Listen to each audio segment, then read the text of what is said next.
Hello, I'm Elizabeth and welcome to my channel.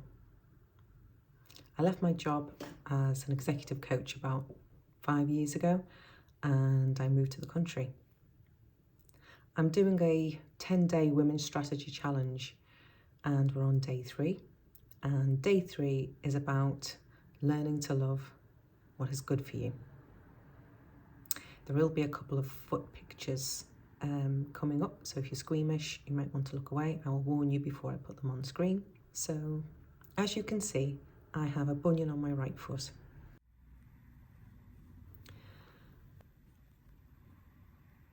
And I remember looking down at my feet one day and I was reminded of the practice of Chinese foot binding, which died out in the early 20th century.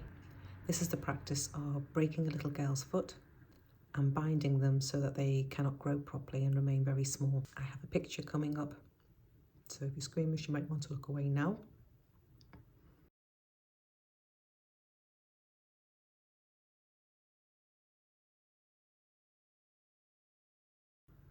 And I remember thinking, why? Why am I doing this to myself?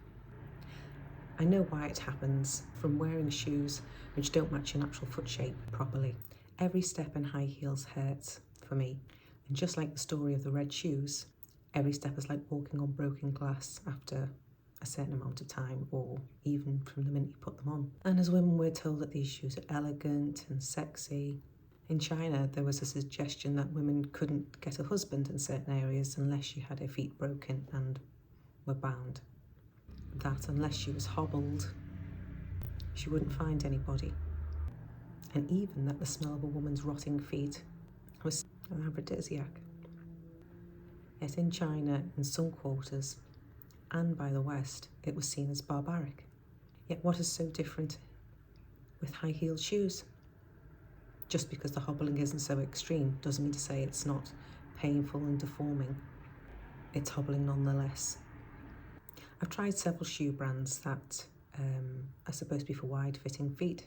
They promoted wider toe boxes and more comfort. I have a shoe here.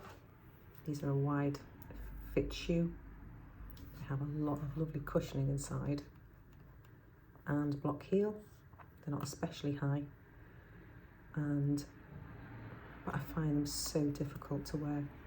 The minute I put them on, by the time I get out of the house, I am in agony, which is a shame because I love them. But as you can see, they come to a point and feet don't naturally come to a point. And so the problem comes in the intrinsic shape of these shoes. So I've been on a journey to try and find something that I feel comfortable in. And this journey with my feet has been going on for a few months. I've now found shoes which I enjoy wearing and are a lot less painful. I can't tell you the difference they've made, really. Although some of the damage is permanent to my foot, I'm much more comfortable and can walk longer distances. And I feel so much better. So I will give you a couple of examples of the shoes I've recently bought. So here is a ballerina. It's very wide, but as you can see here, the toe curves around this way, which your toe should be straight. So I bought these. As you can see, although there's a curve here, it's straight here so that your big toe stays straight.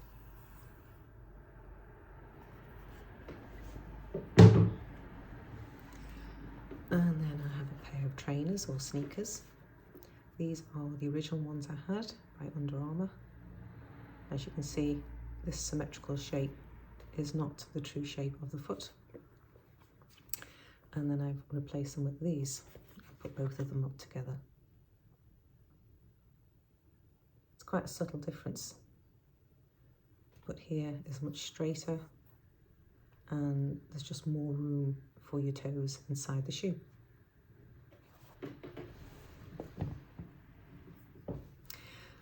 Now some people have called these clown shoes, or that they're not very sexy, and other childish names, or even unattractive. And that's why today's topic, The strategy is that you need to learn to love what's good for you. And you might say, but men won't find these sexy.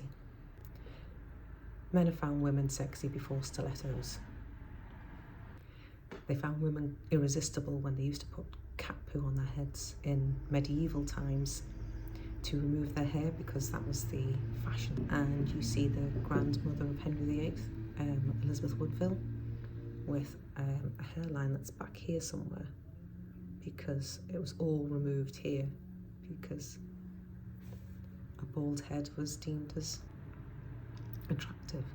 And in Japan, women used to paint their teeth black, and that was also seen as attractive and desired.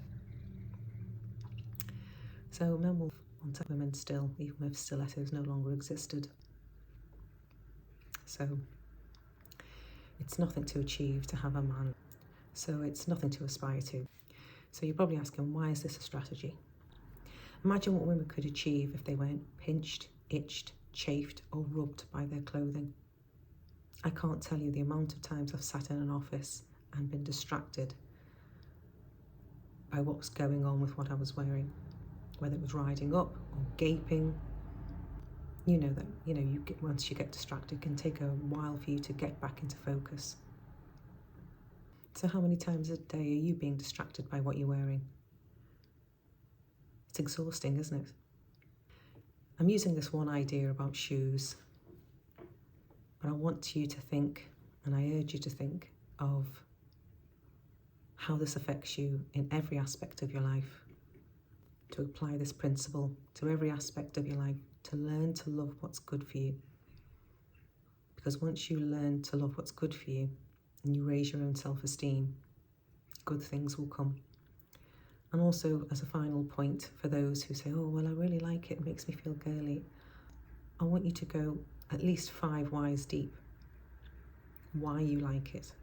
Why is that good? Because at the end of the day, you are choosing constraint. Thanks for listening, and let me know what you think in the comments and what things you've learnt to love which are good for you, and I'll see you next time. Bye.